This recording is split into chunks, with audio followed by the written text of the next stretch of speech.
Hindi nga kumpleto yung Pasko kung hindi tayo kukubra ng aguinaldo sa mga bata, nakbaka. Ito nga yung ganap namin noong December 24 mga mare sa bahay nga ng pinsan ko dahil umuwi nga kami dito sa Betis dahil dito nga kami magpapasko for today's video. May pasok nga kami ng 24 mga mare pero after nun ay ito nagready na nga kami para mamasko. Hello kayo kaya, dali. Hello. Hello, hello. Alas 7 pa nga lang ng umaga mga mare ay just ko ready na talaga yung mga bata mag-grind for today's video dahil excited nga silang mamasko sa mga kamag-anak namin dito. Tradisyon na namin kasi dito sa probinsya mga mare yung magmamano nga kami sa mga kamag-anak namin kada Pasko para manghingi ng aguinaldo. Chares! Namiss na rin kasi namin magpasko dito mga mare dahil nga last year ng 2024 ay hindi nga kami nakapagpasko dito. Kaya nga sabi ko kay Mister dahil andito naman siya, dito naman kami magpasko. Ganun. Bukod nga sa makikita namin yung mga kamag-anak namin mga mare ay makakarami rin kami ng aguinaldo. Chares!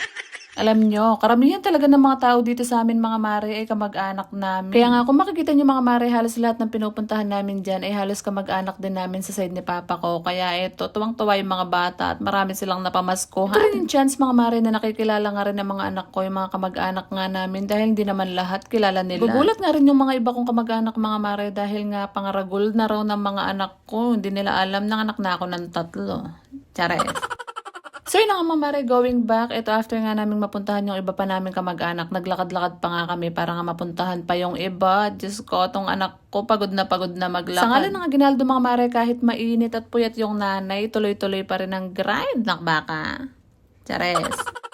At syempre mga mare, bukod nga sa mga kamag-anak na pinupuntahan namin, tinatarget din namin yung mga malalaking bahay dahil pag Pasko nagbibigay ang mga yan. At habang nandito nga kami sa bahay ng pinsan ko mga mare, nakita ko nga tong kumare ko na sobrang blooming today. Don, may lago ka doon. Sabi daw ka pa O diba, iba talaga yung blooming mga mare kapag siman yung asawa, nakbaka. Nakakatuwa lang mga mare dahil nga yung Pasko ay para nga sa mga bata. Kaya ito, lahat nga nag-e-enjoy. Hindi lang bata, pati matatanda na nakapila dito. Diyos ko, paldo. Chares!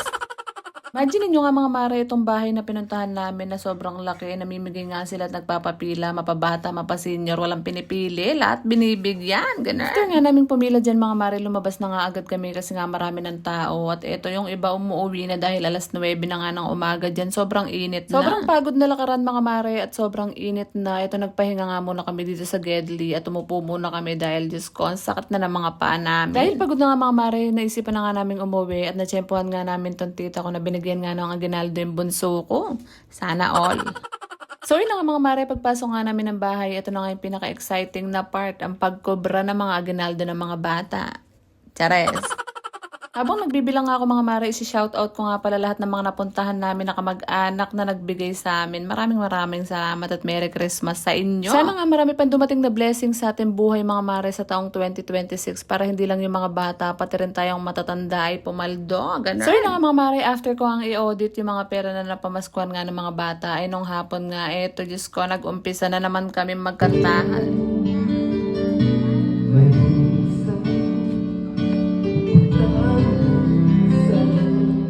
Inilig na naman yung puso ko mga mare dahil Diyos ko, kumakanta na naman si Mister na para bang senior siya ngayon.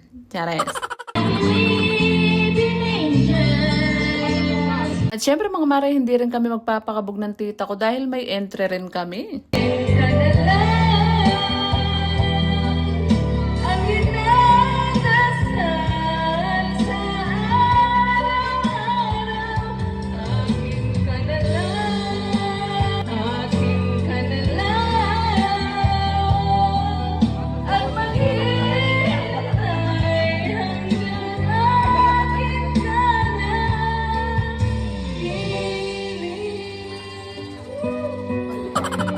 Romere Jean Velasquez siya pa talaga na parang kung bumirit siya, birthday niya. Chares.